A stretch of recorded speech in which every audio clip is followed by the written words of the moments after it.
Welcome back to Adventures in Freeze Drying for Beginners. Today I'm going to try one of my favorites, frog eye salad. It is a staple at all kinds of family gatherings, and I want to see if we can get this to freeze dry and reconstitute. Hang with me and we'll get cooking. They say in the Midwest we don't consider something a salad unless it's got some Cool Whip in it. So this is definitely a Midwest salad. The key ingredient here is this pasta called acini di pepe. And usually you use one box. I've got enough here for 2 loads just in case it takes that to fill my freeze dryer with frog eye salad. While I'm waiting for my water to come to a boil, I am going to strain or drain my pineapple, and that's pineapple tidbits in juice, and I'm going to reserve the juice for making the dressing for this salad. And I'm going to take 1 can of mandarin oranges, and this is in the light syrup. And I'm going to go ahead and drain that. And I'm going to rinse these because I don't want any extra sugar going into the freeze dryer. So these will go here. I don't need to keep that juice. And then I'll get those rinsed in the sink really well to get all that extra sugar off. I'll probably rinse that with my pineapple after this drains a little bit. So I'm going to leave this sit here, drip drying, or dripping out as I get going on boiling my pasta and making the dressing. My water is boiling, and I have learned the hard way, you don't leave your stove on high or this is going to boil over.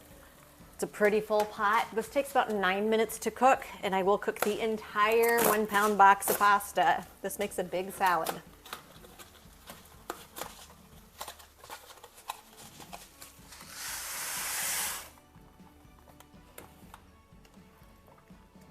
The box does say to add a little bit of salt to flavor. I like to add about 1/4 teaspoon of salt to my water. You can add more or less, depending on your own choices there. So there's about 1/4 teaspoon of salt in there. And we'll let that boil.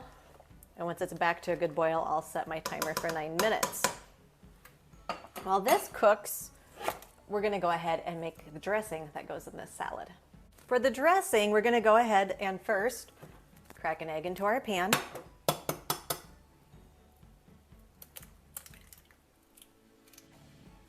Next, we're going to whisk this until it gets a little bit frothy. So it looks about like that. That's what it's going to look like, and then I'm going to add my sugar and flour. It's 1/2 cup of sugar, 1 tablespoon of flour, and this also calls for 1/4 teaspoon of salt.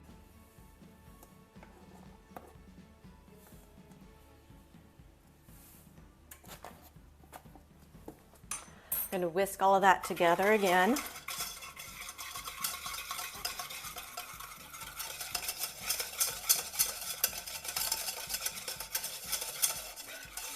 And then I am going to switch utensils. I'm going to switch to a good spatula. Going to add the pineapple juice. And then we're going to stir and cook this over medium heat until my pasta is done cooking, and this is thick and bubbly.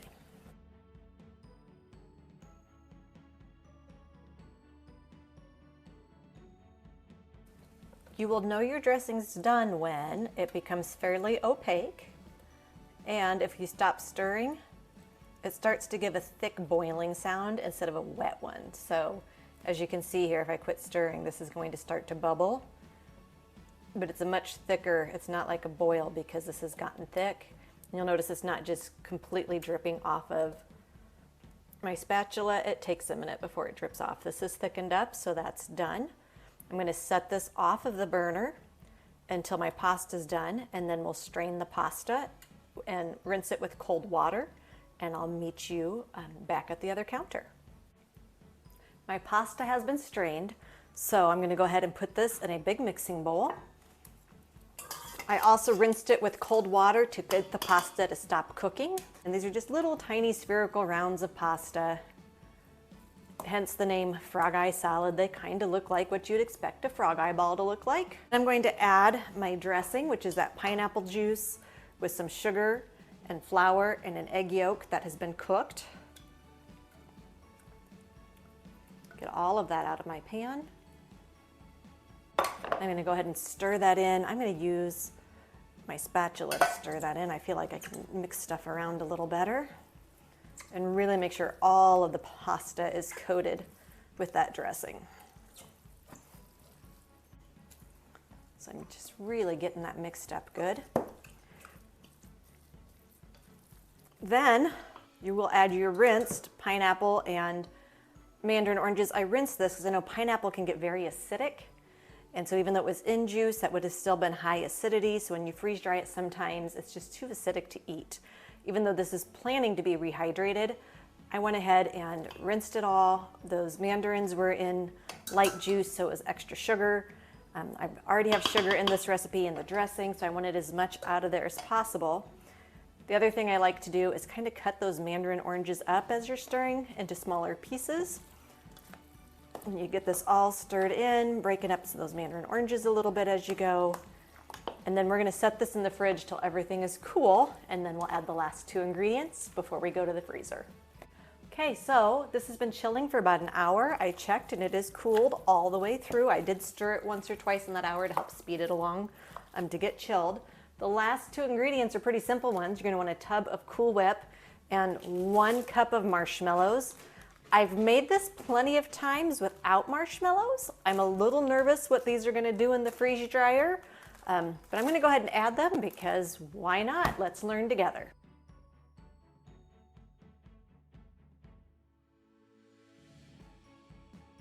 Okay, I've got this all stirred together. It is nice and creamy. Put those marshmallows in there. Hopefully I don't regret that. Hopefully this does not blow up in the freeze dryer with that Cool Whip. We shall see. I'm going to kind of load some on the trays, and then I'm going to spread it out. I did line my tray simply because I'm not sure if this will stick a little bit or not. I like things to just come up a whole lot easier. I don't want to have to get out utensils necessarily. So I go for the lazy man's way out.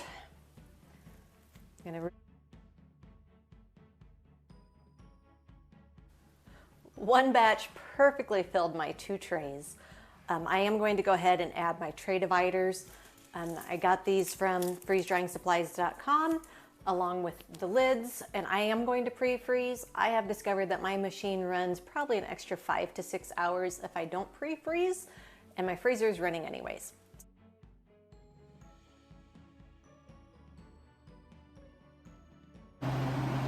Okay, well I'm into my extended dry time.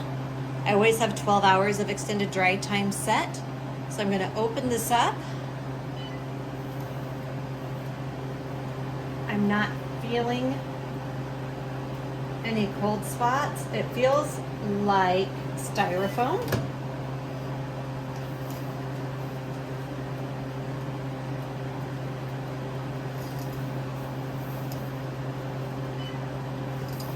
So I tell you what, I'm going to get this bagged up and we will see you in the kitchen.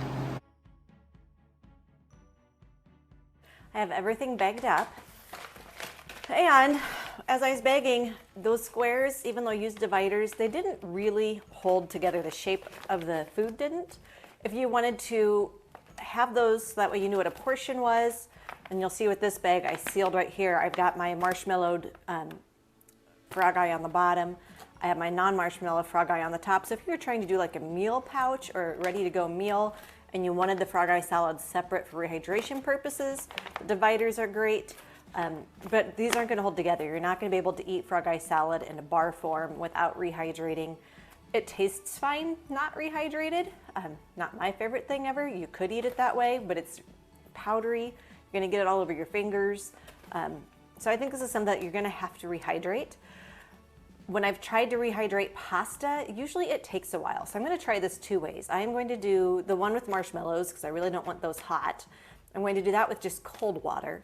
And I'm going to go ahead and boil some water and do the one without marshmallows and boiled water so we can see how much longer, if it's going to rehydrate, and how this goes. So stick with me and we'll get this rehydrated. So this one here is the one without marshmallows before rehydrating. That's how it came out of the bag. Again, this is what it looks like right out of the bag. I'm going to break these both up with a fork a little bit before I add my water, and then we'll start to rehydrate. So I've gotten those broken down a little bit more to help aid in the rehydration process. I've got 1 cup of just cool from the faucet tap water, 1 cup of boiling water. I don't think this is going to take a cup. I'm going to start with half a cup because pasta usually takes way more than you think it's going to take to get rehydrated. There's a pretty good difference in what the cold water, my pasta's sunk down in the hot water, it's kind of floating in the cold water, so definitely some difference in how this is rehydrating.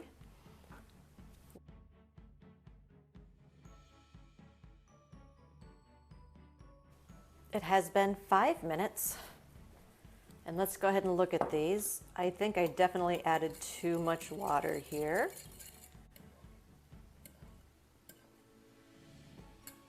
It's super soupy over here, but the pasta's all sunk to the bottom. Over here with the cold water, it's looking quite a bit different. Everything's still floating. Definitely far away from being rehydrated at this point. I don't know how this pasta is coming along here. I'll taste it quick and see if the pasta is even close. Pasta on that's actually pretty rehydrated. So I'm going to grab another square of the frog eye and throw it in here and see what we can do with this yet.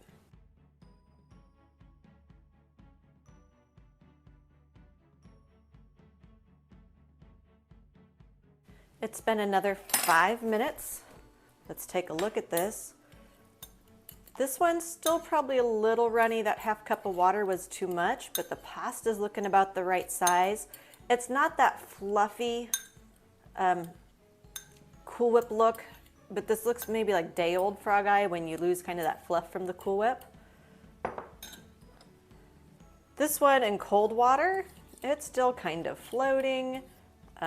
Definitely, I'm going to add another square to it. We'll see. We might let this sit for like an hour and come back and see if it's finally filled up. So let me add a square to this and we'll do a taste test and I'll tell you what I think. Well, we've rehydrated this. I think the cold actually stands a chance of being more Cool Whippy. So if it can sit long enough, it wouldn't be a fast rehydrate. But that might be the best chance to have it still have that Cool Whippy texture. I have a spoon here. Let's go ahead and give this one a try. Little runny yet. I had too much water. But after 10 minutes, the flavor's there. This tastes like frog eye salad. So I'm curious if you have freeze-dried frog eye salad. What did you find works? Put it in the comments below. Thank you for joining me in Adventures in Freeze Drying for Beginners. You can also find my recipes in freezedryingcookbook.com. And thank you. We'll see you next time.